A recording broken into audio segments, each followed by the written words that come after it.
Bienvenue pour les actus. Entre tradition et nouveauté, il n'y a qu'un pas de quelques secondes entre nos reportages. Voici le programme du 23 février 2024. Les vêtements ont une seconde vie grâce à divers collecteurs. Le Relais a installé de nouveaux réceptacles dans le secteur.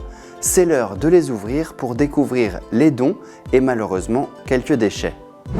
Le Schiebeschlabe, ce n'est qu'une seule fois par an et cette année sous quelques gouttes de pluie. Mais la tradition est bien ancrée. Un parcours de lanterne guide les participants jusqu'au Schiebebarri. Le lancer de disques donne un spectacle particulier à Hofwiller. Il fait partie de ces bricoleurs passionnés qui peuvent créer ce qu'ils veulent à partir de rien. Franck nous ouvre les portes de son bureau pour nous montrer ses dernières réalisations 3D. La surconsommation de vêtements est une catastrophe pour l'environnement.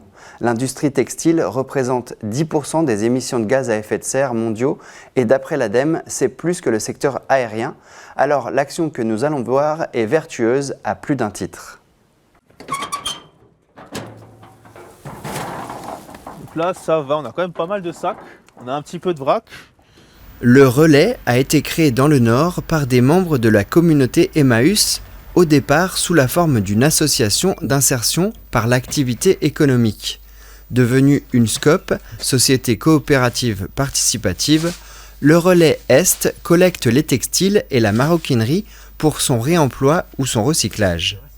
Depuis mi-décembre, il y a 4 nouveaux points d'apport à Reichshofen et un nouveau au cimetière d'Oberbronn, ce qui porte à 10 le nombre sur notre Comcom avec Dambach, Gumbrechtshofen, Mittelsheim, Neviller et Utenhofen. Chacun a une capacité de 50 sacs, soit environ 200 kg. Ils sont relevés une fois par semaine et c'est toujours une surprise pour le collecteur.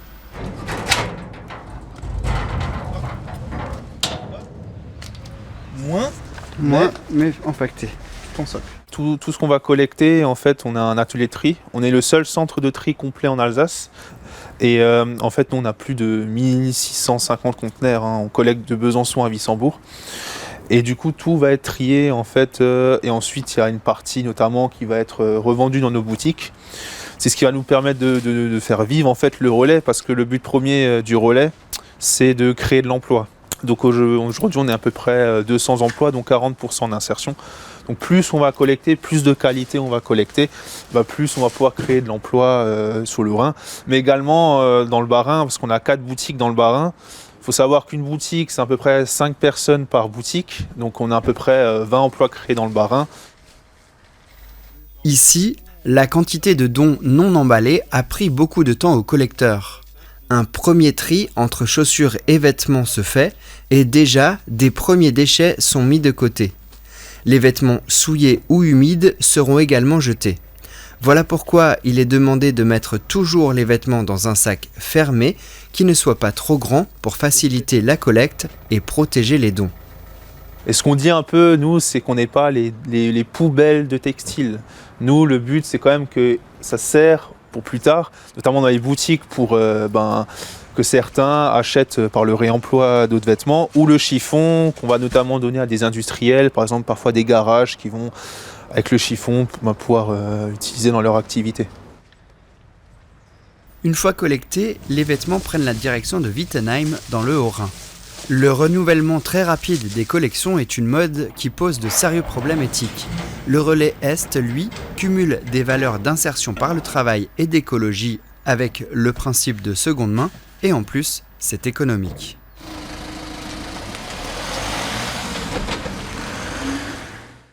En décembre dernier, le Lions Club de Niederbronn-les-Bains organisait un concert caritatif à l'église de Reichshofen avec l'harmonie de Preuchdorf. Grâce à cette action, ils ont pu collecter plusieurs milliers d'euros remis à 3 écoles, celles de Reichshofen et de Niederbronn-les-Bains. J'ai l'honneur de vous remettre en tout cas des promesses de dons pour l'achat de matériel sensoriel d'une valeur de 1 330 € pour chaque école. Les élus, les représentants des écoles et des associations de parents d'élèves, ainsi que l'association Typique Atypique étaient présents à cette soirée et plusieurs commerces ayant contribué. Le président du district du Lions Club a profité de l'occasion pour retracer l'histoire de l'association philanthropique. Le Lions Club de Niederbronn-les-Bains est toujours à la recherche de nouveaux membres. L'hiver n'a pas commencé qu'il est déjà chassé par le traditionnel Schieveschlave à Hofwiller. Les images de l'édition 2024 avec Jean-Marie Schaeffer de TVN et à la voix off en alsacien Dany Reppert. Schieveschlave ist wieder einmal das Ereignis vom Jahr gewesen. Am Sonntag, der 18. Hornung, ist das Publikum wieder zahlreich auf die Schievenbarre von Hofwiller gekommen. Vom 14 Uhr bis am 18 Uhr hat man im Museum vom Dorf Geschichte und den Ursprung von dem Schievenschlave erfahren. Dazu hat man auch sehen, wie man die Schieven macht. Der Roland Friedlich, ein Mitglied vom Museum, hat gezeigt, wie man das Holzspalt mit einer Axt, ein Lochning dreht und wie man verschiedene Geschirr benutzt.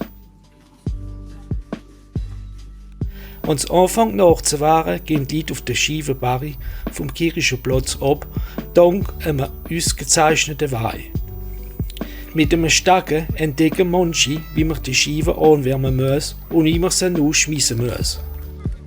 Andere dafür sind es gewöhnt und probieren von Jahr zu Jahr sich zu verbessern.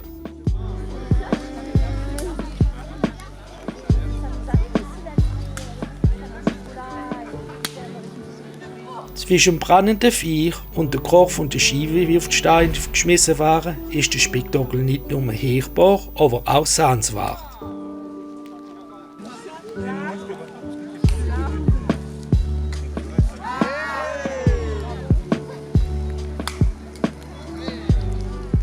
Am Ende, bevor die Leute heimgehen, können sie noch etwas essen und trinken im Zentrum des Dorfes.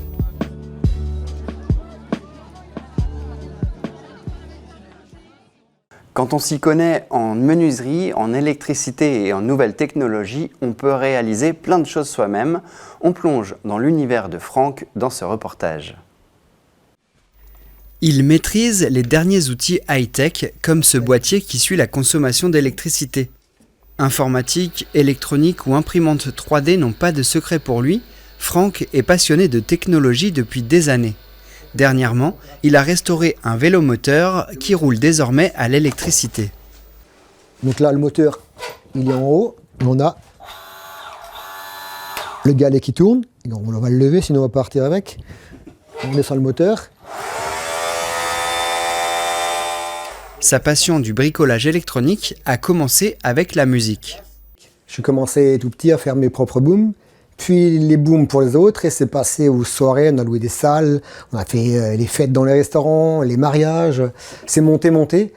Du coup forcément, quand on est dans la voiture, première installation dans la voiture, deuxième, un ampli, 2 amplis, 3 amplis, il y a les fréquences, les impédances par rapport au nombre d'haut-parleurs, comment on branche les haut-parleurs, les puissances, la consommation également par rapport à la protection, au fusible. Le but c'est pas de mettre le feu à la voiture quoi. Une passion qu'il partage avec d'autres Reichshoffennois de la team Ground Zero France. Grâce à ses installations, il remporte de nombreux prix. Il y a le concours meilleure qualité de son et il y a le concours la plus grosse puissance dans chaque catégorie. Pour être performant, son secret, toucher à tous les domaines. Ses conceptions lient l'informatique, l'impression 3D, puis l'électronique et la menuiserie, comme pour ce kit de haut-parleurs pour PC fait maison. La manipulation de l'imprimante 3D, il la découvre au club informatique de son employeur. Ça nous permet de recréer couche par couche les pièces qu'on dessine en 3D sur un ordinateur. Du coup, on peut recréer toutes les pièces qu'on casse à la maison, les poignées de porte, les supports de casserole, tout ce qu'on a besoin. Le petit chat.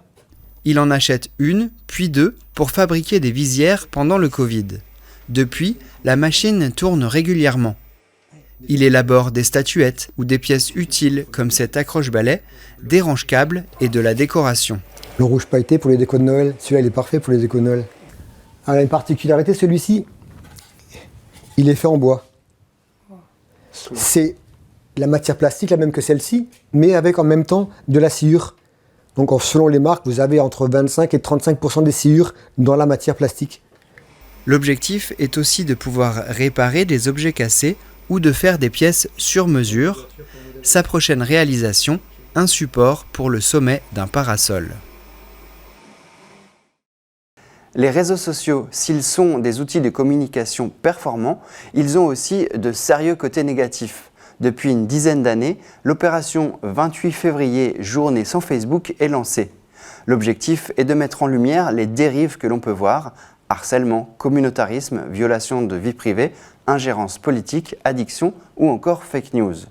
Dans notre secteur et dans notre entourage, quel que soit l'âge, nous connaissons des personnes qui les boycottent, ces réseaux. Il se passe très bien de Facebook ou d'autres comme X, Instagram ou Snapchat. Pour nous, s'en priver semble difficile aujourd'hui. Toutefois, mieux vaut être averti et garder un œil critique. C'était les actus de TV3V. Merci pour votre fidélité. Dans un instant, Monique Fraune et Jules sont dans l'interview de la semaine à l'occasion de la séance de dédicace du livre « Pour toi Jules ». Ensuite, notre documentaire sur l'accueil petite enfance de la communauté de communes. Nous avons passé quelques temps avec les professionnels et les enfants pour tout connaître du programme de leur journée. À la semaine prochaine pour de nouvelles actus et d'ici là, portez-vous bien.